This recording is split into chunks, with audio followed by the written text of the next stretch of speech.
में लिखा है जिसने हम पर छाप भी कर दी है और बयाने में आत्मा को हमारे मनों में दिया। बयाना बयाना का मतलब कोई बताएगा, कोई समझाएगा? नहीं है। एडवांस। अभी जैसे मैं यहाँ से जा रही हूँ, ठीक है, अब मैंने देखा कंप्यूटर है, कंप्यूटर 60,000 का, मेरे पास 60,000 नहीं है, लेकिन मुझे वो पसंद आ गया, मुझे वो चाहिए, तो मैं उसको क्या बोलूँ, भाई मुझे ये चाहिए। तो कहेगा मैडम पैसा दो, आप ले जाओ। और मेरे पास नहीं है। अच्छा कितना है आपके पास? 40,000। ठीक है, आप 40,000 दे दो, मैं वो रखता हूँ और ये आपके नाम। जब आप 20,000 दोगे तो अपने घर ले जाओ। समझ में आया? तो हमें पवित्र आत्मा बयान गारंटी आप इसके हो परमेश्वर, गलती नहीं हुई है, हुई। यहाँ पे मैं एक गवाही देना चाहूँगी। हमारे बीच में स्टैंडी भाई हैं, उनकी गवाही मैंने सुनी है, इसलिए मैं चाहूँगी कि जरा आप बताएं कि किस तरह से परमेश्वर के विश्वास में थे और किस तरह से भटक गए और किस तरह से आज आप देखो बारिश हो रही है, बेंचेस खाली हैं, लेकिन कुर्ला से आए हैं। जरा देंगे आपकी गवाही 2 मिनट।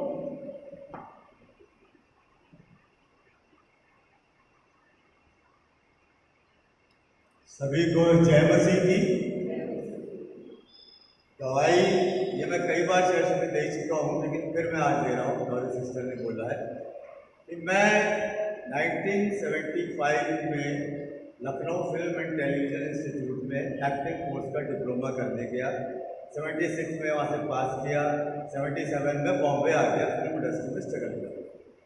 यहाँ का माहौल ऐसा था कि वो कहते हैं ना कि शैतान आपके पीछे लगा हुआ है और ज़रा सा आप बहकेंगे तो वो फिर अपने कब्जे में ले लेगा। वही हाल मेरा हुआ। यहाँ फिल्म इंडस्ट्री के बारे में आप लोगों ने सुना होगा कि शराब, सिगरेट, ये सब की महफिल बहुत जमती। मैं भी उस महफिल में इन्वॉल्व हो गया। धीरे धीरे ऐसा हो गया कि शाम से लेकर सुबह 4 बजे तक मैं ड्रिंक करता था और पूरा दिन फिर सोता रहता था, हैंगओवर उतारने की बात करता था। लेकिन मेरी मदर जब भी बॉम्बे आती थी तो वो हमेशा एक बात कहती थी, स्टैनली तुम चर्च जाते हो? तो चर्च कैसे जाऊँगा, मुझे तो पता ही नहीं था चर्च किधर है क्या है। मैं तो सुबह से शाम अपनी महफिलों में था। वो फिर कहती थी बेटा कुछ भी हो, घर में बाइबल है ना, कम से कम बाइबल तो पढ़ा करो। मैं बोला अच्छा ठीक है, भर पढ़ लूँगा मैं आपके घर में। ऐसा करते करते बहुत ज़माना बीत गया और 2008 में शायद वो एक्सपायर भी हो गई। उसके बाद में, उसके पहले 1989 में मेरे जीजा रेवरेंड फिलिप मसीह, जो बाद में बिशप हो गए थे, वो बॉम्बे आए थे और वो मुझे बोले कि स्टैनली चर्च जाते हो क्या? तो मैं बोला नहीं, चर्च वगैरह तो मुझे मालूम नहीं किधर है चर्च वगैरह, मैं तो नहीं जाता। वो मेरे साथ चले, वो मुझे यहाँ लेके आए। उस टाइम पर फिर यहाँ पर पास्टर दास थे।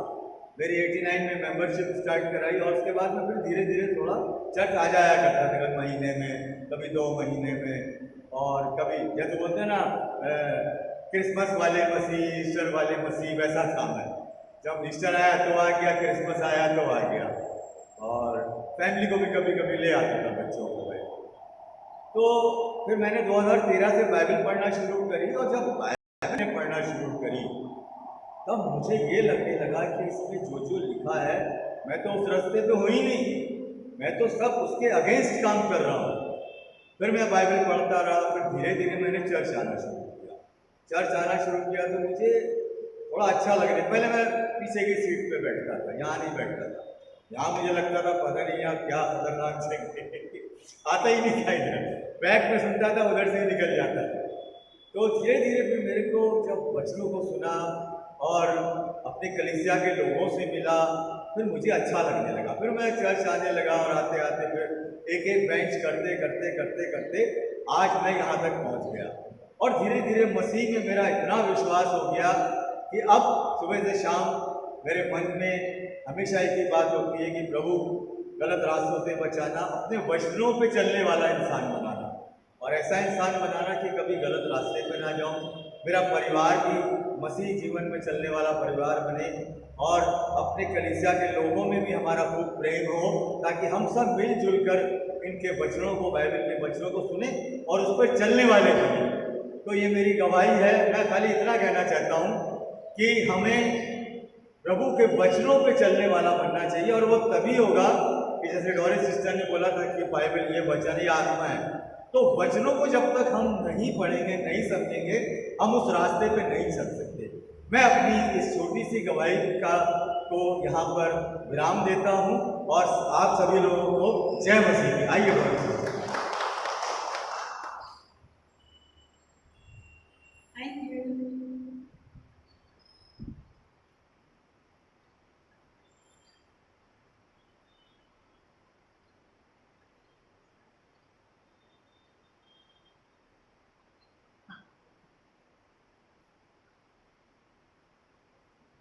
हम उत्पत्ति का 8 का 21 और 22, उत्पत्ति 8, 21 और 22, वहाँ पे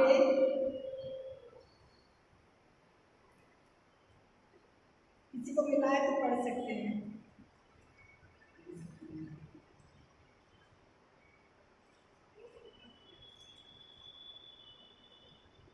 इस पर ये जब परमेश्वर ने पहली बार पूरी दुनिया को पानी से खत्म किया था, ठीक है, तो यहाँ पे वचन में क्या लिखा है? इस पर यहोवा ने सुखदायक सुगंध पाकर सोचा, मनुष्य के कारण मैं फिर कभी भूमि को श्राप न दूंगा। यद्यपि मनुष्य के मन में बचपन से जो कुछ उत्पन्न होता है वो बुरा ही होता है, तो भी जैसा मैंने सब जीवों को अब मारा है वैसा उनको फिर कभी न मारूंगा। तो यहाँ पे परमेश्वर जानते हैं, क्या जानते हैं? कि बुरा करना हमारा नेचर है, बुरा करना हमारा नेचर, पाप करना हमारा नेचर है, ये परमेश्वर जानते हैं। और यूहन्ना 8:44, यूहन्ना 8:44 में यीशु मसीह क्या कह रहे हैं? किसी को पता है? एक शब्द बता दो। ये वचन तो याद करना था।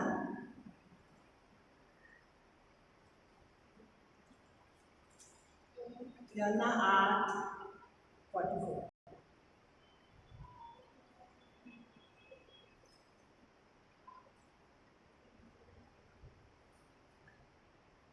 तुम अपने पिता शैतान से हो, तुम अपने पिता, क्या कह रहे हैं?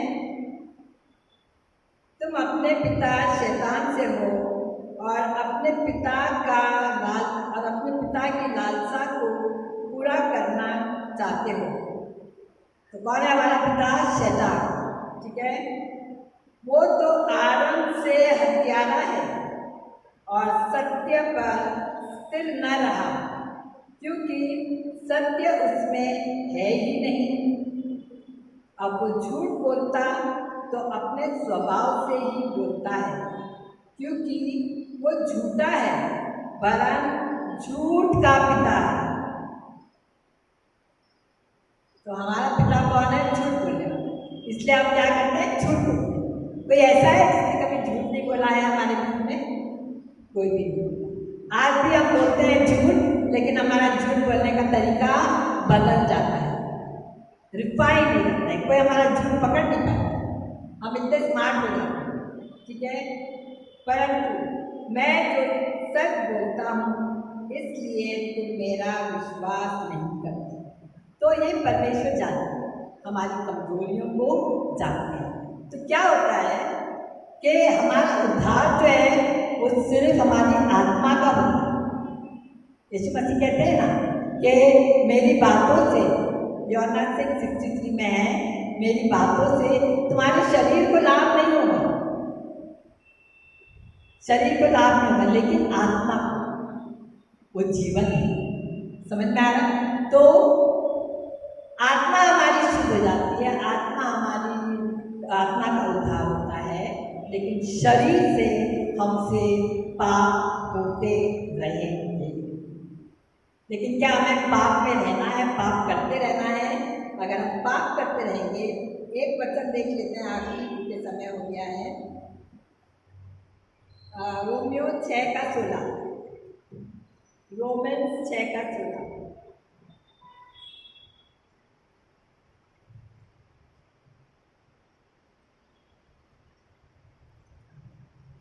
रोमन्स 6:16 वहाँ ऐसे लिखा है, पाप मत करो। क्यों? क्या तुम नहीं जानते कि जिसकी आज्ञा मानने के लिए तुम अपने आप को दासों के समान सौंप देते हो, उसी के दास हो, चाहे पाप के जिसका अंत मृत्यु है, पाप के जिसका अंत मृत्यु है, चाहे आज्ञाकारी के जिसका अंत धार्मिकता है। तो पाप करते रहोगे तो उसका अंत क्या है? मृत्यु है।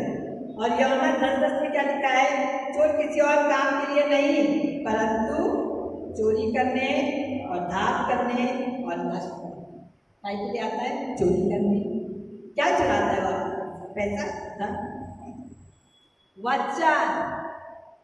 वो आपके पास से क्या चुराने आता है? वचन, और कुछ नहीं। और क्या करने आता है? मारने के लिए, जान से मारना।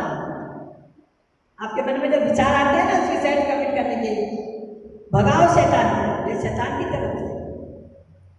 इसलिए और अगर हम पाप करते रहेंगे तो क्या होगा? जो परमेश्वर की आशीषें वो आपको देना चाहते हैं वो रुक जाती हैं। और क्या होता है? हम मुसीबत में, परेशानियों से घिरे रहते हैं। समझ में आया? तो लास्ट जो मैं आपसे कहना चाहूँगी, सबसे आसान तरीका पाप से बचने की, पाप नहीं करना। आप कुछ भी करो, अपनी शक्ति से हम नहीं छोड़ सकते, ये काम तो परमेश्वर का है।